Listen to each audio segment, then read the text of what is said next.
Welcome to Kenton's videos. Enjoy the video. In this video, I will explain how to replace battery in Ford F150 key fob full guide. Start by removing the emergency key from the fob housing and use a small flat screwdriver to carefully pry open the seam. Remove the old CR2032 battery and note its orientation, then insert the new battery with the positive side facing up.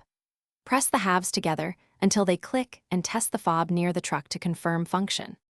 Locate the emergency key release and slide the key out fully, which exposes the fob seam. Use a small flat screwdriver or plastic pry tool and insert it at the seam, applying gentle pressure to separate the two halves. Work slowly around the perimeter until the casing pops open without forcing or cracking the plastic.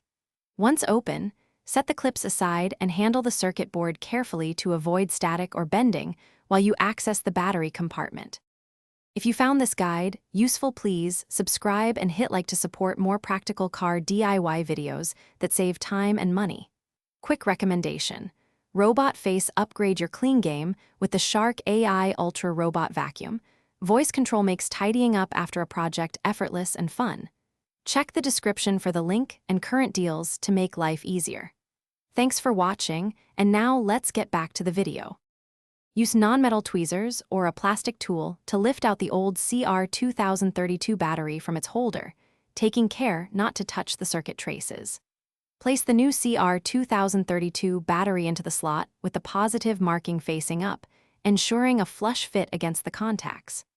Reposition the circuit board and align the case halves, pressing firmly around the edges until every clip snaps into place. Test each button near the vehicle to confirm locks, unlocks, and remote start functions work properly. Thanks for watching. Consider subscribing if we helped you.